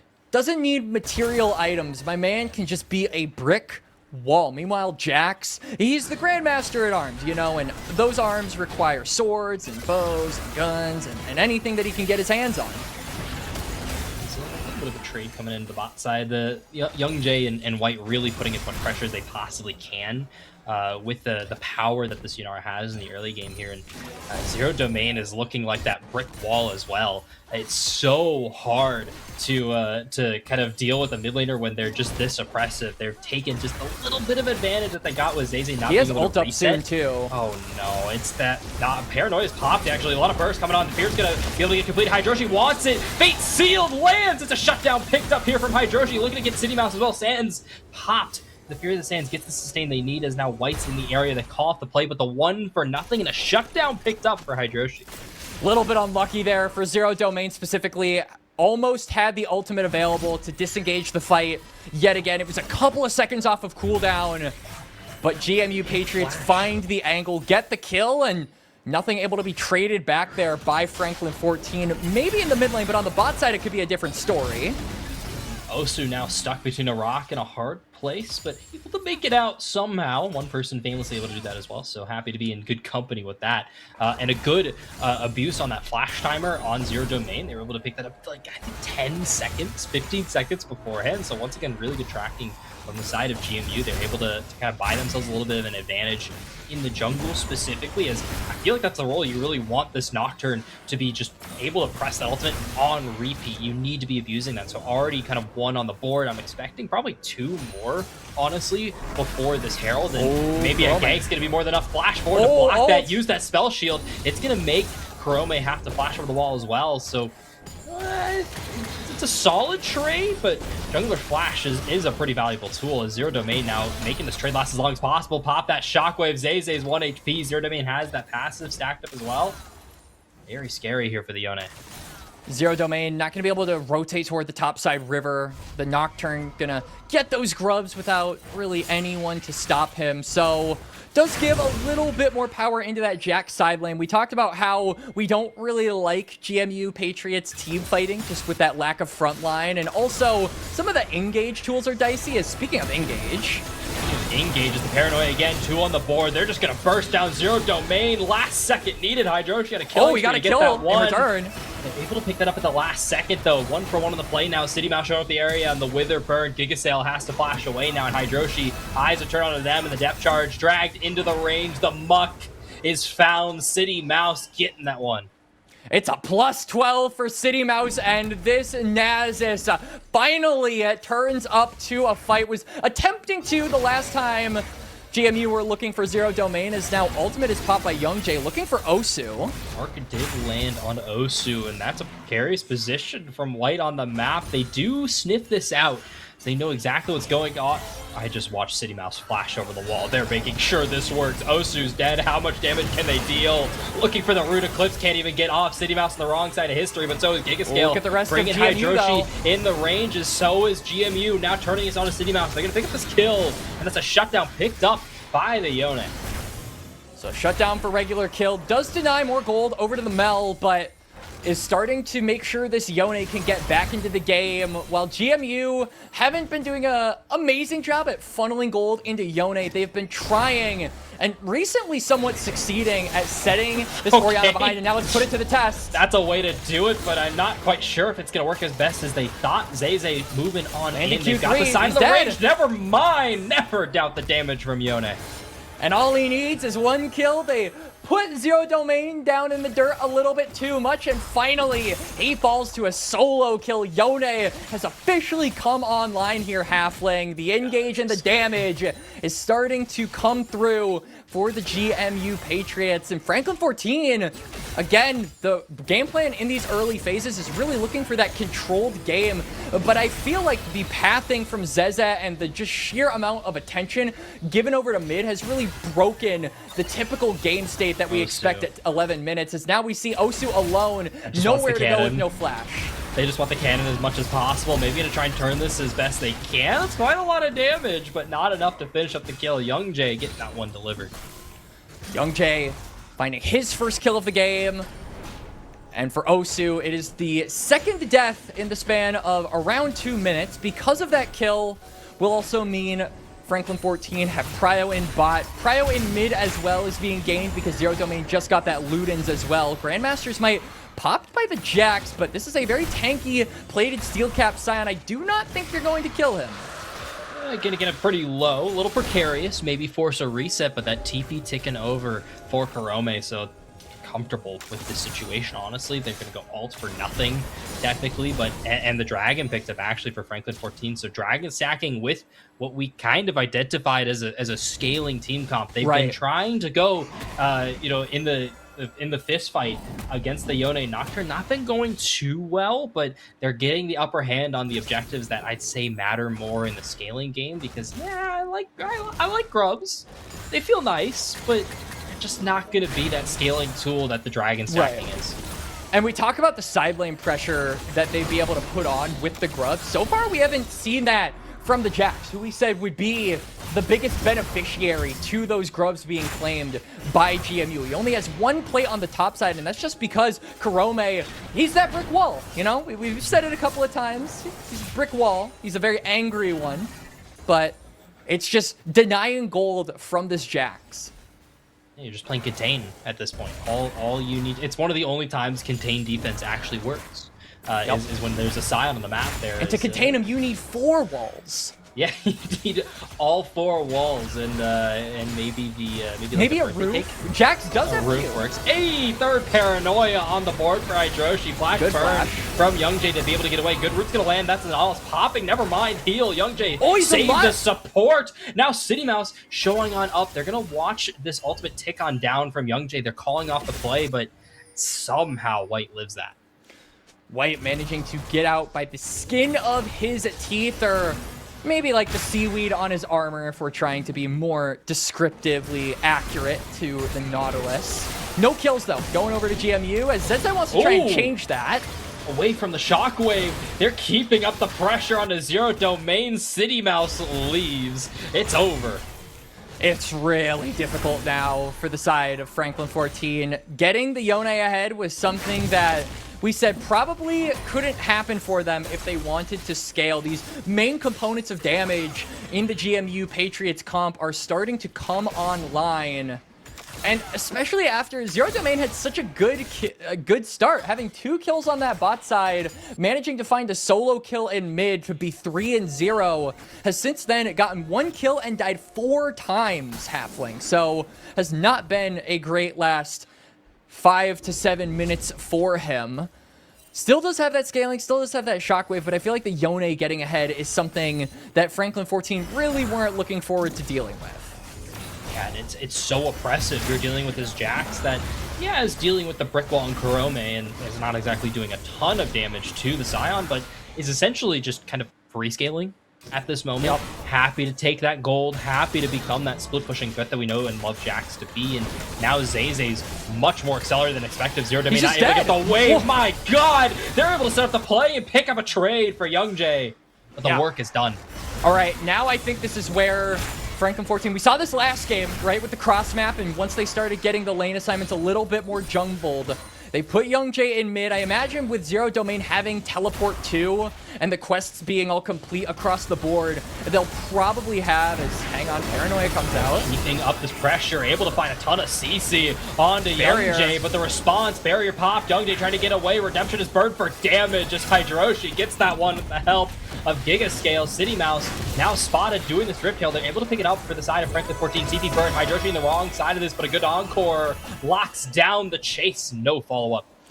Youngjay going down, and honestly, respect to City Mouse there. His bot lane was literally on fire as Zezai just gets another kill here, by the way. Oh, flash burn forward. My god, Zezai. City Mouse is just watching his bot lane get torn to shreds, and he said, nope, Herald and stacks. That's the true mindset of a Nasus right there. Don't save a doomed play if it compromises your stacks. Can we get a quick stack count? Actually, he's got 115 CS I want to know how many he's got at the current moment. I believe it's like 20 a minute is supposed to be your average. And I'm horrible with math, so I'm a more visual learner halfway. I kind of look at it as like a marker of as long as the Nasus is level 6 and has 150 stacks, the champion scale. He's doing more than enough damage at this moment. I'm gonna guess around 300-ish right now, so more than enough at this moment. Gonna keep on scaling. The clear speed starting to get faster and faster. The Nocturne is abusing the fact that this Nasus is really focusing on clear, because his top players just have a beautiful UFC cage match right now, but the jungler is kind of keeping up this pressure, keeping up their presence, and eyes are starting to set on this dragon here, bot side division. Well, it doesn't really matter when you have a Yone that can pop over the wall like that. Gotta keep our eyes on Zeze. Doesn't have a second item, but Blade of the Ruin King on Yone is plenty to rip through basically any of these squishy members on the side of Franklin 14. Crucially, though, doesn't have flash. Has to be very careful with his own life about going forward. You could see the caution he was playing with there. Goes for the soul unbound the moment the anchor hits. He understands that if he goes down, a significant portion of his team's damage goes down with him. And Encore going to be taken up here for Giga scale, so the tools that they need. Now, TP advantage for neither team. This is just it's a 4v4. It's the members on screen. Never City Mouse is away. It's a 5v4 with Ripped Herald here up. Good hook found on the Zeze. A lot of burst. They got the Yone with the help of the Nasus and the Shockwave finding them. Able to get away. Zero Domain trying to run away from Hydroshi. You can't quite down the Orianna. Able to stay alive for as long as possible. That's the fight you want as F14. And even the top laners are saying, everyone's fighting. All right, it's our time as well. Karome at 1 HP. Flashes are being extended off screen, but neither top laner going to fall down. Herald popped too. But the crucial thing, Halfling, soul point acquired for Franklin 14. It is 4.5 minutes until soul for them comes through, and it's Ocean Soul as well. The healing from the Nasus is already dangerous enough with the passive. Now imagine an Ocean Soul along with all of that. My man is never going to die. Yeah, he's never gonna die. It's already so hard for them to kill him. Obviously, the armor pen also off of that E is just so important on that burst in that play. And now Franklin 14, they keep just. It's eye for an eye on every single play, but they're just getting that little bit extra. They're drawing that little bit extra blood when they're taking that eye, and it's really starting to stack up. And now we keep on. I'm going to keep on harping on it. They're playing the scaling team super well. They're not losing their identity as this push forward hand check team. They are checking you at every single angle they can, and we saw the hands there from Zero Domain to be able to get out. We saw the hands from White to find that hook here, and it is really only Zeze quite right now stacking up and being able to match them in those hands. And you know, you're kind of waiting for Osu to tick over to the second item and really become that threat that we expect Mel to be in these team fights, but I don't even know if we're going to be ready for that. We're going to be watching Young Jay here finishing up all the items they need on this Yanara. We're watching Zero Domain kind of wake back up in these fights, and City Mouse is just unkillable. Hey, that's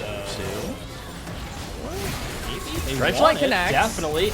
Continuing to go more with the depth charge. Osu, though, still alive. Redemption burn. Young Jay now on the wrong side of this, flashing forward. Osu looking for the kill. Young Jay gets 2! What? Young Jay is putting the hands and moving the feet to dodge out on the GMU Patriots. Constant damage all coming through here. They're going to be looking for more. Giga Scale is isolated from the team, but Ultimate going to be cut short there for Karome. Luckily, though, it's 20 minutes, Halfling, and Baron is on the menu. Yeah, Baron on the menu, and it's such a good prize for a play like that. God, that feels good as Franklin 14. They're going to pick it up White, looking to try and zone off as best they can. Just get the early information. If you can pick up this Nautilus, though, and they can't quite make the engage they want, but the ball delivery system here, Shockwave ticking over in a couple seconds. The rain. They've got to go. Gotta make the play if they want to. They've got Osu Baron in the area. is half HP. They're not taking this nearly fast enough. Watch the paranoia coming up a couple seconds. Giga Scale gets caught up, burn that Encore. Osu picking up one, but City Mouse starting to cut on through the rest of the GMU members here. As now Hydroshi showing on up there, finding that kill onto Zero Domain off to the top of the fight. Zeze doing what they can, and that's Salty Fish putting the damage onto Karome. They're finally able to take down this Scion. Zombie form still scary. City Mouse in the area. Zeze made it out of the play. They stopped the Baron. They got the kills. They did, and Franklin 14 just not on the same page, it looked like. They had an opportunity to go for the Baron, but then Salty Fish comes into the area. They have to zone out the Jax, and then there's more members from the bot side river, or the bot side of the top side river, I should say, and they were just too split. They weren't able to burst down the Baron in time, and then when the engage does come through, they have to get off the Nasher that has already chunked them out a decent amount. And GMU managed to get some kills back, deny that Baron, like you said, Halfling. And still, regardless of the fact that they have lost the last couple of fights, I still hold on to the belief that this Yone is very strong if you give him the time to actually get these items. And you can see second item has come through. He's got a QSS as well, so the CC will be less effective on him. On top of that, me too, man. I really hate Naz's Wither. All right, like, yes, it's certainly one of the more annoying spells. Because I know Cleanse itself doesn't, or to my understanding, Cleanse itself doesn't cleanse the attack speed, so I think QSS does. I don't think Cleanse works on the attacks. I want to say it doesn't work on the attack speed, but I do think it works on the movement speed. Yeah. So, that's and the good thing. that's all that really matters, in my opinion. If you're the Yone, right? So, really just wanting to not have City Mouse be as much of an issue. And while you might be negating some of his ability to CC you and kill you, you're not getting any closer to killing him. Paranoid in the backline. They found access to Young Jay, trying to get away as best they can. Encore somehow finds Zero Domain as Jax picked up that shutdown. Good fate seal in the backline. Karome picks up Gigascale, but at what cost? It's City Mouse and Karome doing what they can. The beefy boys start to clean up shop. 3 alive here for the side of GMU as they're cleaning up what they need. Zay picking up that kill, the fight for GMU. And Salty Fish with a beautiful flank there. They close their jaws around Young Jay. The Yunara gets one shot, and the consistent damage from Flankin 14 goes down. Turret in the mid lane will fall after that team fight, not to mention the dragon that just spawned. Osu looking for the last bit of auto attack that he can find to get that execute. Won't be able to do it. But Soul denied. Big team fight win for GMU Patriots, and it feels like Franklin 14 might have just been stopped in their tracks with that. Yeah, just for a second. There's a little bit of breather here for GMU, but that is a confidence fight there as well. You gain that confidence. The play works. The game plan works. We know that we can beat them. We have the skill. And you kind of mentioned you were confident in this Yone. It's F14 that's been able to get there earlier, find those hooks, find that hand advantage that they've been able to abuse, but now in this fight, not able to really do that.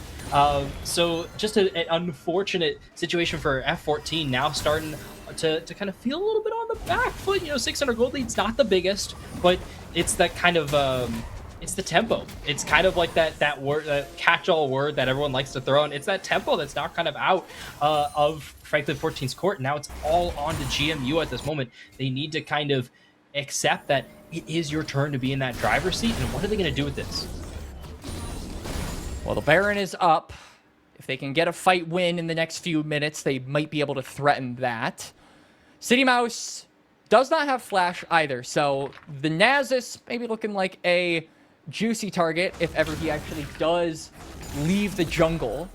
I did get word from our producers, or the people behind the glass, I should say, that Naz's Wither attack speed reduction actually counts as a cripple halfling. So it is cleansable, which is just all the more reason to go this QSS as Zeze. Maybe it was the difference maker in that last fight. And it kind of makes you, it gives City Mouse like this little bit of second. Yes, I'm also second guessing this. They are starting the Baron. Zeze has TP as well. This is very dangerous.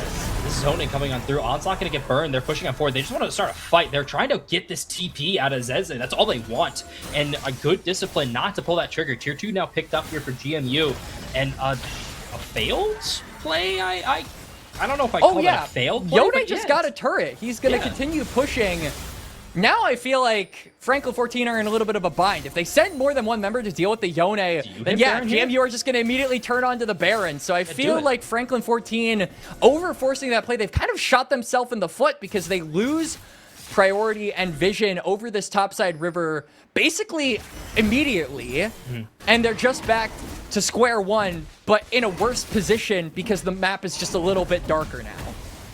It's just that And they lost discipline a turret, so... Yeah, they lost a turret. Zeze got a ton of farm. Probably have an item finished up, I'd say. Or what matters is they're going to have Pen on this Yone now. So that just super scary to deal with. Someone that's already kind of cutting through the members of Franklin 14. The squishies now going to start cutting through those tanks. Those people that we mentioned that needed to be the rocks for the side of them. That needed to be that front line to give Young Jay Mortal and Zero Domain. He's got full Mortal Reminder finished up. Man, this Yone is going to start hurting so much. Minute 55 on this Dragon. Baron's still up. Wasn't GMU didn't quite take the play of, hey, we're gonna just throw this right back at you. We expect this Orianna to reset, but they are gonna collapse around Karome. Caught a little bit of sleep at the wheel. Maybe Sion can get away with it. I don't quite think so. Onslaught first trying to get away. Flash gonna get burned from Hydroshi. They are on a killing spree for Osu, and they are gonna pick up the Sion. Frontline gone. Eyes are on the Baron immediately, and it's very convenient that Sion died on the top side there, Halfling, because they could just walk to the next corner, basically, of Summoner's Rift and immediately turn tail onto the Nashor. Nasus is in the bot side splitting, so there really is no possibility for a contest here. They will be surrendering the Baron, and about a minute until the Dragon spawns, despite the fact that Franklin 14 have lost the plot a little bit. They no longer hold on to that gold lead, and they don't have the Baron either. They still have Soul Point. If they can get this next Dragon, they can put the game right back in their control, but they don't have a frontliner, so they've got to be very cautious about that. Free Shockwave, good flash from Zero to be able to get out of there. Lots of damage on the Giga Scale, especially at this point in time. Zero Domain's going to have that Shockwave in about 50-ish seconds right now, so it's kind of just, it's a free cast right now. They found a really good counterplay as well, picking up the bot tower, lots of farm in the Nasus, mid-tier one as well, so a ton of stuff picked up here for the side of Franklin 14, regardless of losing that Sion. I don't even know if they need to contest this, because you're dealing with those Baron stats. Right. That's just I wouldn't say an automatic loss fight, but it's a pretty hard fight.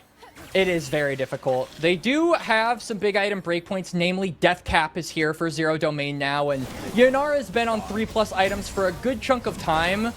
But again, it really all just comes down to, can they burst down Zeze with this shield bow active, with this QSS in hand, with this Seraphine in his back pocket? The answer is a profound no. They're just barreling it toward the mid lane here, Halfling. They want to break open the base. Yeah, they want to force this decision to have reset now. Osu and Salty Fish now on this Jax, showing up the area, kind of just to watch, because you can't engage in a 2v5, obviously, and your teammates are finishing up on this Dragon as well. So yeah, you got two Dragons on the board, but you are losing so much. Franklin 14 continuing just to eke out little bits of edge in the situation, and oh no, who's gonna face check?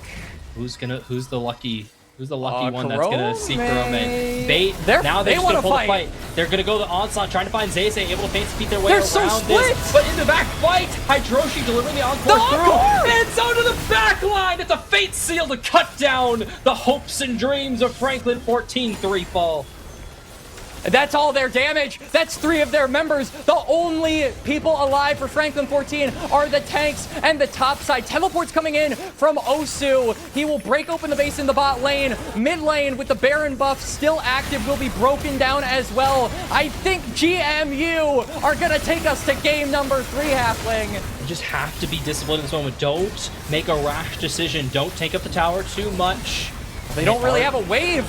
They don't have the wave. It's a good cut down there from Chrome and City Mouse, putting in the work. Hydroshi now getting withered into infinity. Zeze having to pop over the wall, putting the damage in that they can. Now Giga Scale, last person kind of in threat, but able to get away. Not an end angle. They found the towers. They found the inhibitor. They bought space. They bought time. Onslaught getting converted again. Going. Cool down. Hydroshi having to eat that one. They want this fight because look at who's coming on through. Young Jay and Zero so close, but White couldn't close the distance to keep the fight going. I like the engage. Good flash. Giga Scale able to get away. Hydroshi not so lucky. And now here comes Young Jay dashing on forward. Pop that ultimate arc pop. Young Jay. First kill to shut down Eclipse, putting in a lot of work, but just 1 for 1 on that play. Elephant in the room, of course, with the base. Zeze getting ran down by City Mouse. Doesn't have that QSS quite yet. Still a turret, though. Even with that lower attack speed, they keep on fighting. Young Jay now staying too long. The Grandmaster pick up the kill. Looking for more.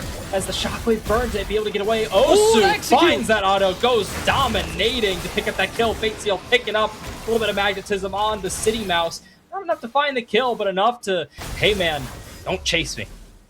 All right. I think we have time to breathe now here, Halfling. Please. A lot just happened in the last 120 seconds, but all of it feels like it went right for GMU Patriots. They lost a couple of members here and there, but they broke open the base on the bot side, and they managed to get a pretty significant gold lead. 5,000. Gold leads tend to matter less the longer into the game you go, but it feels significant just because Franklin 14 have had a chokehold on this game, on this series for a majority of it. So now we're seeing some of that control given over to GMU. Inhibitor is gone on both sides, but I am looking at that Dragon up in a little less than 2 minutes. Could be the deciding factor of this match. It feels like GMU have been so much more dominating in the team fights. And now, and part of that gold lead, though, is Zay's able to just pick up kind of these, I'd say a little bit more luxury items at this moment, holding on his QSS for as long as possible, able to hold onto that and work on a death stance. So, hey, this Yone, who's been kind of the target that you need to burst, and has been hard to burst, but not impossible. His shield bow is definitely manageable. Well, what are you going to do? You're going to burst a death stance shield bow Yone in the face of a redemption, in the face of the empowered heal from the Seraphim. That's just so hard. That sounds impossible, and it honestly kind of is. So that game plan, not out of the cards for Franklin, but so much more has to get committed.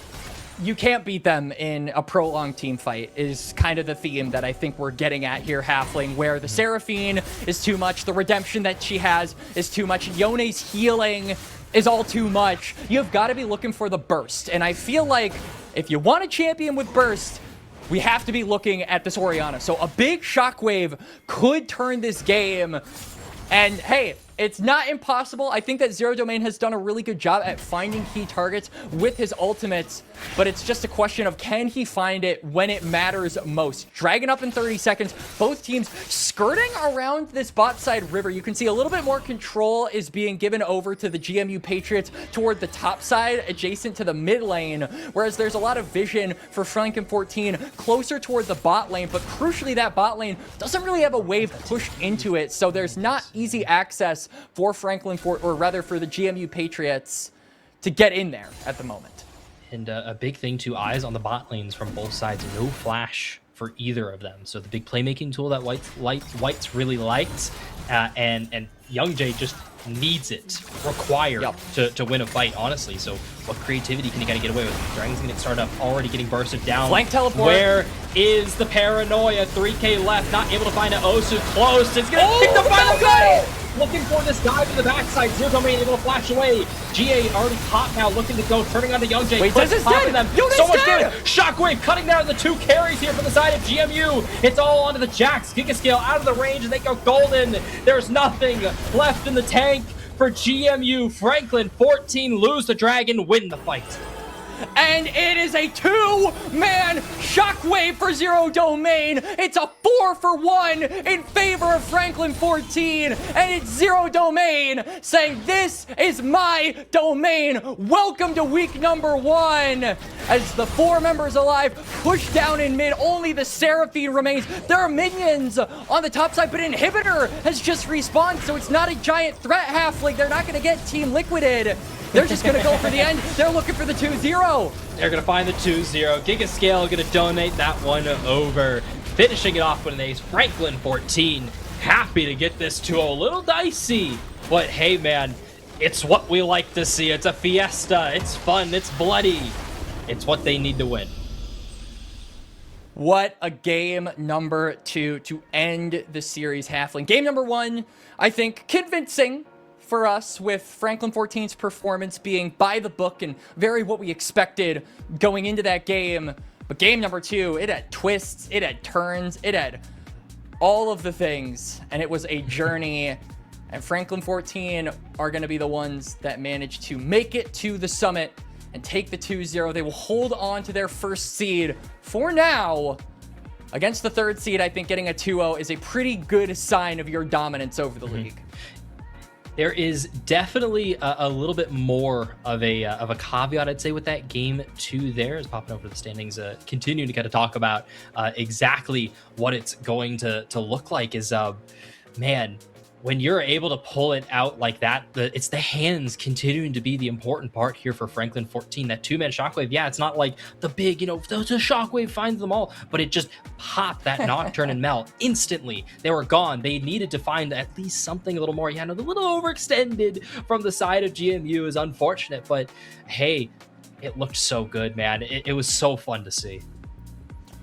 It is, and I think for Zero Domain, a really good series overall. We saw him dominate in game number 1, and then game number 2, after getting 3 kills, fell down 4 times. We were getting worried about the relevancy this Orianna would hold on to as the scaling from the Yone started to become more and more of an issue. But when it mattered most, he found the 2-man shockwave, he found the double kill, he found the damage halfling, and that is all that they really needed in the final battle, fight, brawl, whatever you want to call it, in game number 2. Fist fight. Fist fight, maybe a ball fight here and there, just because Orianna's involved. But it was a really good game number 2, and yeah, Franklin 14, like we talked about during the delay going into the match from the draft, this is going to have a LAN at the end. These guys are going to actually be able to compete against one another in real time, and I think Franklin 14 have given a very large amount of excitement over to the people that have watched them, just because you're going to have that payoff of getting to watch them play in person at the end of all of this. So credit to them, credit to the players, and some really high expectations being put on them as they continue to dominate in the DMV Tour.